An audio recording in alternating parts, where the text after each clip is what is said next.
Hello hi dear friends, terrace കിച്ചണിൽ തന്നെയാണ് നമ്മുടെ ക്രിസ്മസ് സീരീസ് പുരോഗമിച്ചുകൊണ്ടിരിക്കുന്നു. അപ്പോൾ വൈൻ കഴിഞ്ഞു, ഒരു കേക്ക് കഴിഞ്ഞു. ഞാൻ ഒരു കേക്ക് എന്നേ പറയുള്ളൂ, ഇനി കേക്ക്സ് വരാനുണ്ട്. പിന്നെ ഇന്ന് ഞാനിപ്പോൾ എന്താ ചെയ്യുന്നതെന്ന് അറിയാം, അപ്പം എന്ന് പറയുമ്പോൾ ആപ്പം എന്ന് പറയും, അപ്പം എന്ന് പറയും, പല രീതിയിലും പല സ്ഥലത്തും പ്രൊനൗൺസ് ചെയ്യാറുണ്ട്. എന്നാൽ ക്രിസ്മസിന് അപ്പം വളരെ പ്രധാനമാണ്. പ്രത്യേകിച്ച് പറഞ്ഞാൽ വട്ടയപ്പത്തിൻ്റെ ഒരു സീസണാണ്. വട്ടയപ്പം എന്ന് പറഞ്ഞാൽ അറിയാമല്ലോ, പ്ലേറ്റിൽ ആവിയിൽ പുഴുങ്ങിയെടുക്കുന്നതാണ് വട്ടയപ്പം. എല്ലാം ബ്ലോഗ്സിൽ നല്ല സിമ്പിളായിട്ടുള്ളൊരു വട്ടയപ്പം നേരത്തെ കാണിച്ചിട്ടുണ്ട്. അത് അരി കുതിർത്ത് അരച്ചൊക്കെ ചെയ്യുന്ന വട്ടയപ്പം. ഇന്നിപ്പോൾ ഈസി വട്ടയപ്പം, ഒരു ഇൻസ്റ്റൻറ്റ്, ഇപ്പോൾ എല്ലാം ഇൻസ്റ്റൻറ്റിൻ്റെ പിന്നാലെയാണ് ഞാൻ. അപ്പോൾ ഈസി ഇൻസ്റ്റൻറ്റായിട്ട് പെട്ടെന്ന് ചെയ്യാൻ പറ്റുന്ന, ഇപ്പോൾ ഒരു 6-7 മണിക്കൂറൊന്നും ഫെർമെൻറ്റ് ചെയ്യാൻ വെക്കാണ്ട് പെട്ടെന്ന് ഉണ്ടാക്കാൻ പറ്റുന്ന വട്ടയപ്പം. അതിന് വേണ്ടിയിട്ടുള്ള കാര്യങ്ങൾ, അതും പ്രത്യേകിച്ച് അരി വെള്ളത്തിലിട്ടിട്ടില്ല, കുതിർത്തിട്ടില്ല, അരച്ചിട്ടില്ല, നമുക്ക് പെട്ടെന്ന് വട്ടയപ്പം കഴിക്കാൻ തോന്നുന്നു. അല്ലെങ്കിൽ ഗസ്റ്റ് ഉണ്ട് വീട്ടിൽ, ഓൾ ഓഫ് എ സഡൻ നമുക്ക് വട്ടയപ്പം ഉണ്ടാക്കണമെന്ന് തോന്നുന്നു, ക്രിസ്മസ് സമയമാണ്. അങ്ങനെ വരുമ്പോൾ ഈസി മെത്തേഡ്. അപ്പോൾ അതിന് അരിപ്പൊടി വെച്ചിട്ട് ചേർക്കും. ഇത് സാധാരണയായിട്ട് അപ്പത്തിൻ്റെ ഇടിയപ്പത്തിൻ്റെ ഒക്കെ പൊടി വാങ്ങാൻ കിട്ടില്ലേ, വറുത്ത പൊടി, അത് വാങ്ങിച്ചാലും മതി, കുഴപ്പമില്ല. അപ്പം, ഇടിയപ്പം, റൈസ് ഫ്ലവർ എന്ന് പറഞ്ഞ് വാങ്ങാൻ കിട്ടും. അതാണെങ്കിലും ഇൻസ്റ്റൻ്റ് ആയിട്ട് നമുക്ക് ചെയ്യാൻ പറ്റും. ഇതിപ്പോൾ 2 കപ്പ് ഞാൻ അളന്നെടുത്തിട്ടുണ്ട്, ഞാൻ കാണിച്ചു തരാം ബാക്കി കാര്യങ്ങളെല്ലാം. ഇത് 2 കപ്പ് റൈസ് ഫ്ലവർ, ഇത് അപ്പത്തിൻ്റെ പൊടി, വറുത്ത മാവാണ്. പിന്നെ ഇതെന്താ, 1 കപ്പ്, ഫുൾ 1 കപ്പ് നിറച്ചെടുത്തു, വൈറ്റ് കളർ വെള്ള അവല്. അതിലേക്ക് ആവശ്യമുള്ള വെള്ളം ഒഴിച്ചു കൊടുക്കാം, ഒന്ന് കുതിരാനായിട്ട്. പെട്ടെന്ന് തന്നെ കുതിർന്ന് കിട്ടും. കുറച്ച് വെള്ളം, ഇത് കുതിരാൻ ആവശ്യമുള്ള വെള്ളം ഏകദേശം ഒരു 1/2 കപ്പിനകത്ത് മതിയാകും. നോക്കിയിട്ട് ചേർന്നാൽ മതി, നോക്കിയിട്ട് ചേർത്താൽ മതി. പിന്നെ ഇത് നോക്കിയേ, ഇതിപ്പോൾ 2 കപ്പ്, 1 കപ്പിനകത്ത് ഓൾറെഡി ഇട്ട് കഴിഞ്ഞാൽ 2 കപ്പ് തേങ്ങ ചിരകിയതും റെഡി. എത്ര അരിപ്പൊടി എടുക്കുന്നോ അത്രയും തന്നെ തേങ്ങയും ചിരകിയതുണ്ട്. പിന്നെ പഞ്ചസാരയിൽ ഒരല്പം പൊടിച്ച പഞ്ചസാര എൻ്റെ കയ്യിലിരുന്നത് കൂടി ഞാൻ ഇതിനകത്തേക്ക് ചേർത്തു. അപ്പോൾ ഇത് ഒരു 1/4 കപ്പ് പഞ്ചസാര എടുത്ത് വെച്ചിട്ടുണ്ട്. അത് മധുരം ഓരോരുത്തരുടെ ഇഷ്ടമാണ്, അതനുസരിച്ചിട്ട്. ഇത്രയും കാര്യങ്ങളേ ഉള്ളൂ. പിന്നെ ഈസ്റ്റ് പ്രധാനം. ഇതെല്ലാം കൂടി ചേർത്തിട്ട് ഇത് നമുക്കൊന്ന് മിക്സ് ചെയ്യാം. ആദ്യം തേങ്ങയും അരിപ്പൊടിയും കൂടി ഒരു മിക്സിങ്, ഇനി പഞ്ചസാരയും കൂടി ചേർത്ത് എല്ലാം കൂടി ഒന്നിച്ചൊരു മിക്സിയിലിരിക്കട്ടെ. അവലിപ്പോൾ നമ്മൾ ഇതിൻ്റെ കൂടെ മിക്സ് ചെയ്യുന്നില്ല, അത് നമുക്ക് ലാസ്റ്റ് ചേർക്കാം. അത് നമ്മൾ അരച്ചാണ് ചേർക്കുന്നത്. അപ്പോൾ ഇതെല്ലാം ഈവനായിട്ട് അപ്പോൾ ഡിസ്ട്രിബ്യൂട്ട് ആയിരിക്കുമല്ലോ, എല്ലാ ഭാഗത്തേക്കും ഒരുപോലെ. 2-3 പ്രാവശ്യമായിട്ട് മിക്സിയുടെ വലിയ ബൗളിലാണെങ്കിൽ 2 പ്രാവശ്യം. ഈ എൻ്റെ കയ്യിലിരിക്കുന്ന ഇവിടുത്തെ മിക്സിയുടെ ബൗൾ കുറച്ച് ചെറുതാണ്, അത് കാരണം ചിലപ്പോൾ ഒരു 3 പ്രാവശ്യമായിട്ട് ഞാൻ അരച്ചെടുക്കും. ഓക്കെ, അപ്പോൾ ഒരു റൗണ്ട് ഓഫ് മിക്സിങ് എല്ലാം കഴിഞ്ഞല്ലോ. ഇവിടത്തെ കുറച്ച് വെള്ളം ചൂടാക്കാനായിട്ട് വെച്ചിട്ടുണ്ട്. ഏതാണ്ട് 2 കപ്പ് വെള്ളം ഞാൻ വെച്ചിട്ടുണ്ട്. നമുക്ക് ആവശ്യാനുസരണം ചെറു ചൂടുവെള്ളം ഒഴിച്ചിട്ടാണ് ഇത് അരച്ചെടുക്കേണ്ടത്. അപ്പോൾ അരയ്ക്കുന്ന സമയത്ത് നമ്മൾ ഇപ്പോൾ 2 കപ്പ് മാവാണ് ഞാൻ എടുത്തിരിക്കുന്നത്. അതിന് 1 ടീസ്പൂൺ ഈസ്റ്റ് റെഡിയാക്കി വെക്കാം. ഓക്കെ, അതും കൂടി ചേർത്ത് അരയ്ക്കുമ്പോൾ അതും കൂടി ചേർത്ത് അരയ്ക്കാം. അപ്പോൾ ഇത് ഇൻസ്റ്റാൾമെൻ്റ് ആയിട്ട് അരച്ചെടുക്കാം. ഈ പഞ്ചസാര ഇതിനകത്ത് ഉള്ളതുകൊണ്ട് കുറച്ച് വാട്ടറി ആകും, അരച്ചു തുടങ്ങുമ്പോൾ അത് കുറച്ച് ഈർപ്പം ഇറങ്ങി വരും. ഇത് ചെറു ചൂടുവെള്ളമാണ്, ഇതും കൂടി മിക്സ് ചെയ്യാം. ഇതിപ്പോൾ ഞാൻ 1/2 കപ്പ് വെള്ളം ഒഴിച്ചു. ഇനി അരയ്ക്കാം.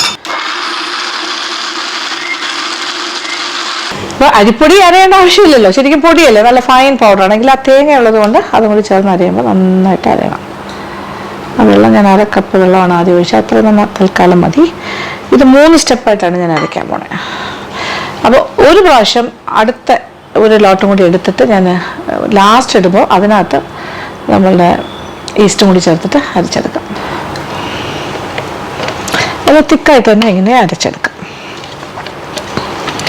തേങ്ങ ഭയങ്കര ഫൈനായിട്ട് അറിയണമെന്നില്ല, ഒരല്പം തരിപ്പായിട്ട് ചെയ്യുന്നത് ഇതിന് നല്ലതായിരിക്കും വട്ടയപ്പത്തിന്.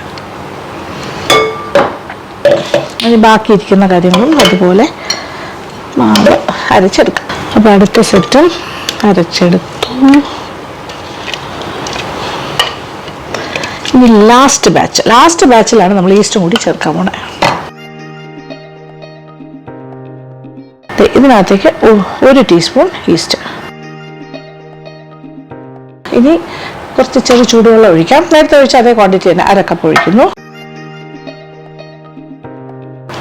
ഇത് ഒന്ന് അരച്ചിട്ട് രണ്ടാമത് നമ്മൾ ഈ അവലും കൂടി ചേർത്തിട്ട് അരയ്ക്കും. കുതിർന്നിരിക്കുകയാണ് അവല്. ഇപ്പോൾ ഇത്ര അരിഞ്ഞു കഴിഞ്ഞു, ലാസ്റ്റാണ്. ഇനി ഇതിനകത്തേക്കാണ് അവലും കൂടി ചേർക്കാൻ പോകുന്നത്. ലാസ്റ്റ് ഞാൻ കൈ കൊണ്ട് ഇനി നന്നായിട്ടൊന്ന് മിക്സ് ചെയ്യാൻ പോകും. അപ്പോൾ ടോട്ടൽ ഇത് ഫുൾ വെള്ളം ഒഴിച്ച് കഴിഞ്ഞാൽ 2 കപ്പ് വെള്ളമാകും. അരയ്ക്കാനും ഇതുപോലെ കഴുകിയെടുക്കാനും എല്ലാം കൂടി ചേർത്ത്. അത്യാവശ്യം നല്ല കട്ടിയിലാണ് ഇരിക്കുന്നത്. കഴിഞ്ഞു, ഇത്രേ ഉള്ളൂ. ഇനി ഇത് ഒരല്പം സമയം മാറ്റി വയ്ക്കാം ഫെർമെൻ്റ് ആകാനായിട്ട്.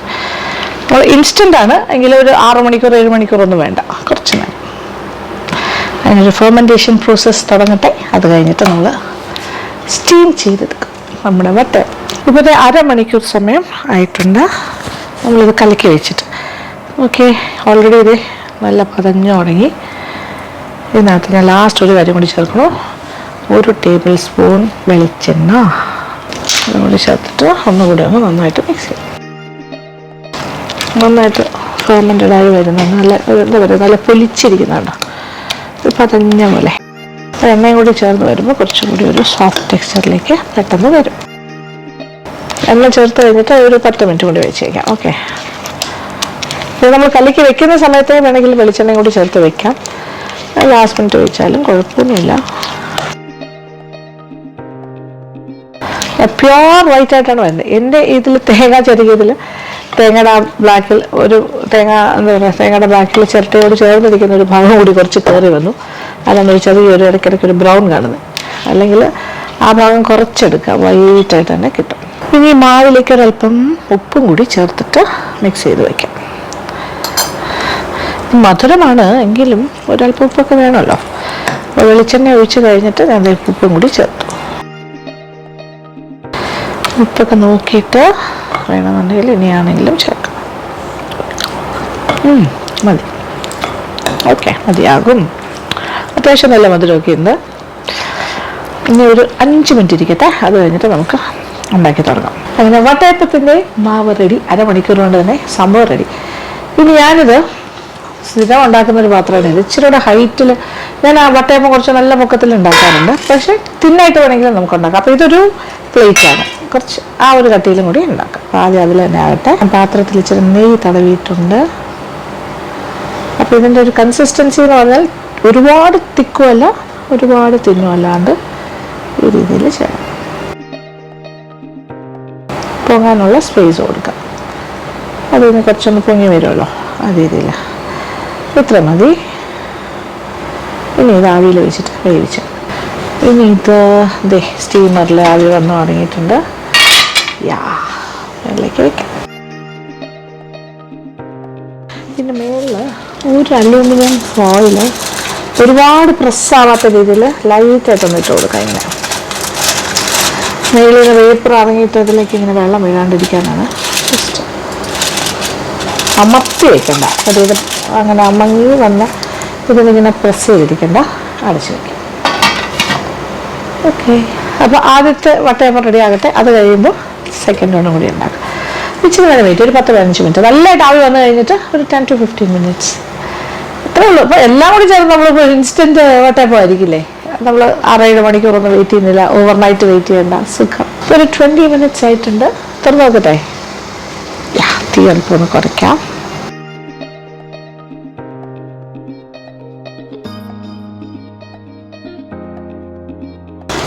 വാവ്, റെഡി, അടിപൊളി. അങ്ങനെ വട്ടയപ്പം റെഡി. ഒന്ന് കുത്തി നോക്കട്ടെ. അതെല്ലാം പാകത്തിന് വന്നിട്ടുണ്ട്. പെർഫെക്റ്റ്. ഇനി ഇതിൽ നിന്ന് മാറ്റട്ടെ. എന്നിട്ട് അടുത്ത പ്ലേറ്റ് കിട്ടും. ഇത് കുറച്ചുകൂടി തിക്കായിരിക്കും ഈ വട്ടയപ്പം. അത് പാത്രം കുറച്ചുകൂടി വലുതാണല്ലോ. ആ പ്ലേറ്റിൻ്റെ ടൈപ്പ് ആണെങ്കിൽ ഒരു 3 എണ്ണം ഒക്കെ ഉണ്ടാക്കാം. അല്ലെങ്കിൽ ഇതുപോലെ ആണെങ്കിൽ ഇങ്ങനെ പറ്റുള്ളൂ.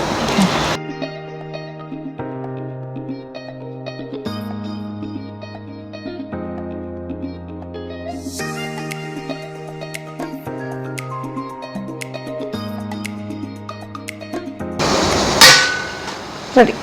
ഇനി അതുകൂടി ആയാൽ മാത്രം മതി. ഇത് അപ്പോഴത്തേക്ക് തണുക്കും. അപ്പോൾ എന്തായാലും രണ്ടാമത്തെ പ്ലേറ്റ് കയറി കഴിഞ്ഞു. ഇത് തണുക്കുകയും ചെയ്തു. അപ്പോൾ ഇതൊന്ന് ഡീമോൾഡ് ചെയ്താലോ. വളരെ എളുപ്പമാണ്. നോക്കിക്കോളും, പെട്ടെന്ന് തന്നെ വിട്ട് വരും. യാ, സംഭവം റെഡി കാണുന്നുണ്ടല്ലോ. ഇനി ഇത് ഞാൻ മുറിക്കട്ടെ അത്യാവശ്യം തന്നിട്ട്.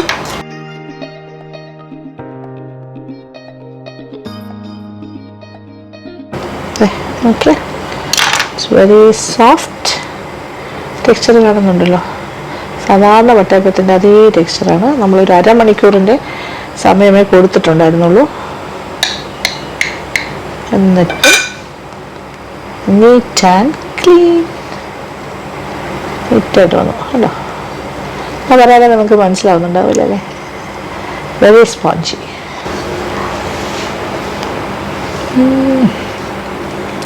നല്ല ടേസ്റ്റ് ഉണ്ട്. ഒരു കുറച്ച് കൂടുതൽ ടേസ്റ്റ് ഉള്ള പോലെ എനിക്ക് തോന്നുന്നുണ്ട്. കാര്യം പുളിയൊക്കെ വളരെ മിനിമലാണ്. അങ്ങനെ പുളിച്ചോന്ന് വെച്ചാൽ അങ്ങനെ പുളിച്ചിട്ടല്ലല്ലോ. പിന്നെ നിങ്ങൾക്ക് ആർക്കെങ്കിലും തോന്നുന്നു ഈസ്റ്റിൻ്റെ ടേസ്റ്റ് പോലെ വരുന്നു, ഒരു പ്രശ്നമില്ല. ഈസ്റ്റിൻ്റെ ഒന്നും എക്സ്ട്രാ ടേസ്റ്റ് ഒന്നും ഇതിൽ വരില്ല. ഞാൻ തേങ്ങ കൂടുതലാണ് ഇടിച്ചത്. 2 കപ്പ് തേങ്ങ ചെറിയത് ചേർത്തിരുന്നു, 2 കപ്പ് മാവിന്. അതിൻ്റെ ആ തേങ്ങയുടെ ടേസ്റ്റ് ഭയങ്കരമായിട്ട് വരുന്നുണ്ട്. ആൻഡ് ആ സ്വീറ്റ്നെസ് ഗംഭീരമായിരിക്കണം. ഇതിൻ്റെ കൂടെ ഒരു ചിക്കൻ ബിന്ദാലും കൂടി ചേർത്ത് കഴിച്ചാൽ എങ്ങനെ ഉണ്ടാവും? ഏത് ചിക്കൻ കറി ആണെങ്കിലും ഓക്കെയാണ്. ഒരു ചെറിയ മധുരം, ഇതിന് മധുരമുണ്ട്. ഇതിങ്ങനെ തന്നെ കഴിക്കാം. അതിൻ്റെ കൂടെ ഒരു ചെറിയ എരിവുള്ളൊരു കറിയും കൂടി ആകുമ്പോൾ ഭയങ്കര നല്ലൊരു സ്വീറ്റ് ആൻഡ് ഒരു ഹോട്ട് കോമ്പിനേഷൻ. ഭയങ്കര രസമല്ലേ. ഞാൻ ബിന്ദാലും ചേർത്ത് കഴിക്കാം. അടുത്ത ആളും കൂടി വരട്ടെ, അത് കഴിഞ്ഞിട്ട് ഞാൻ കാണിച്ചു തരാം. ഇപ്പം 2ാമത്തെ വട്ടയപ്പം കുറച്ചുകൂടി വലിയ പാത്രം, കുറച്ചുകൂടെ വണ്ണത്തിൽ വെച്ചത്.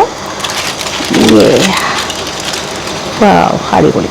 അതും നല്ല പൊങ്ങി വന്നിട്ടുണ്ട്. ഇത് നോക്കി നീറ്റായിട്ട് വന്നിട്ടുണ്ട്. ഇത് ഓഫ് ചെയ്യട്ടെ. അകം എന്തോന്ന് നോക്കണം. യെസ്, ഇറ്റ്സ് കുക്ക്ഡ്, കറക്റ്റായി. അപ്പോൾ ഇനി ഇതും കൂടി മാറ്റി വയ്ക്കാം. ഇതൊന്ന് തണുക്കട്ടെ. അത് കഴിഞ്ഞിട്ട് ഇത് ഞാൻ മുറിച്ച് കാണിച്ചു തരാം. അയ്യോ, സോഫ്റ്റ് അടിപൊളി വട്ടയപ്പം സെക്കൻഡ് 1 റെഡി. അപ്പോൾ വട്ടയപ്പം നമ്പർ 2 റെഡി ആയി കഴിഞ്ഞു. അത് തണുത്തു. അതേ നോക്കി ഡീമോൾഡ് ചെയ്യട്ടെ. ആഹാ, നീറ്റ് ആൻഡ് ക്ലീൻ. തിക്നെസ് നോക്കി, ഇത്രയും ഗുണ്ടുമണിയായിട്ട് എടുത്തിട്ടുണ്ട്. വേഗം കൂടി ഞാൻ മുറിച്ച് കാണിക്കാം. ഇത്രയും വലിപ്പം ഉണ്ടെങ്കിലും അതിന് സോഫ്റ്റ്നെസ്സിനെ ഒന്നും അത് ബാധിച്ചിട്ടില്ല. പിന്നെ ഇതിനൊരു പ്രത്യേക ടേസ്റ്റാണ്. കാരണം തേങ്ങ നമ്മൾ കൂടുതൽ ചേർക്കുമ്പോൾ അതിന് അതിൻ്റേതായ ഒരു സ്പെഷ്യൽ ടേസ്റ്റ് ഉണ്ടാവും. എത്തിയട്ടെ.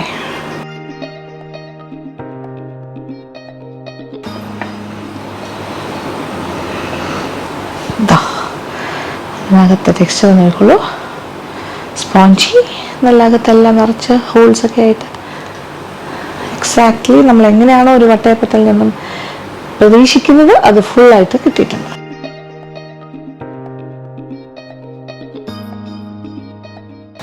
ഇവിടെ ഇഷ്ടംപോലെ വട്ടയപ്പം, കട്ടി കുറഞ്ഞതും കട്ടി കൂടിയതും പല രണ്ട് വലിപ്പം.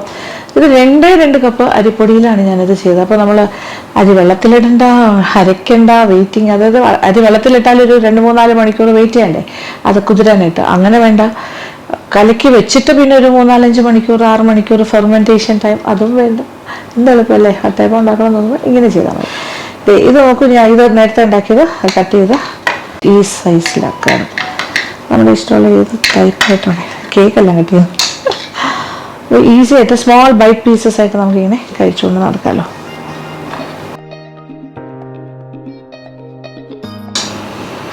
ഇതൊരു സെറ്റ്, ഇതൊരു സെറ്റ്. നമുക്ക് ശരിക്കും നല്ല സ്പോഞ്ചിയാണ് കേട്ടോ. അകത്തെല്ലാം മറ്റേ ഇങ്ങനെ എന്താ പറയുക, നമ്മളെ കലത്തപ്പത്തിലൊക്കെ കാണുന്ന പോലെയുള്ള ഡിസൈനൊക്കെ ഉണ്ടാവും. ഇനി ഞാനൊരു കാര്യം ചെയ്യാൻ പോകുന്നു. ടേസ്റ്റിംഗ്. ഇത് വെച്ചിട്ട് കുറച്ച് ചിക്കൻ വിന്താലു കൂടി ചേർത്ത് കഴിക്കാൻ പോവാണ് കേട്ടോ. കോമ്പിനേഷൻ ഇത് മധുരമാണ്, ഇതിങ്ങനെ തന്നെ കഴിക്കാം. എങ്കിലും ഒരു വിന്താലുവിൻ്റെ കൂടെ ആയാലോ. ഞാൻ ഒരുപാടൊന്നും എടുക്കുന്നില്ല.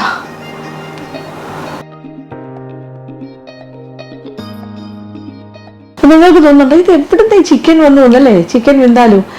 ഇന്നിപ്പോൾ ഞാൻ ഒരു വ്ളോഗ് അല്ല ഷൂട്ട് ചെയ്യുന്നത്, 2-3 വ്ളോഗ് ഷൂട്ട് ചെയ്യുന്നുണ്ട് നമ്മുടെ ക്രിസ്മസ് സീരീസിൽ. അപ്പോൾ ചിക്കൻ വിന്താലു ഉണ്ടാക്കി കഴിഞ്ഞു, വട്ടയപ്പം ഉണ്ടാക്കി കഴിഞ്ഞു. അപ്പോൾ ആ കോമ്പിനേഷൻ ഞാൻ കഴിക്കുകയാണ്. പിന്നെ നിങ്ങളിത് ചിക്കൻ വിൻഡാലുവിൻ്റെ റെസിപ്പി വേണമെങ്കിൽ അടുത്ത വ്ളോഗ് കാണുക. അത് നമ്മളുടെ ചിക്കൻ വിൻഡാലു ആയിരിക്കും. അപ്പോൾ ഞാൻ ഏതെങ്കിലും വ്ളോഗ്സിൽ കാണിച്ചിട്ടില്ലല്ലോ, അത് കാണാം. ടേസ്റ്റി എന്ന് പറഞ്ഞാൽ ഭയങ്കര ടേസ്റ്റിയാണ്. ഇതിപ്പോൾ ഞാൻ കഴിക്കട്ടെ.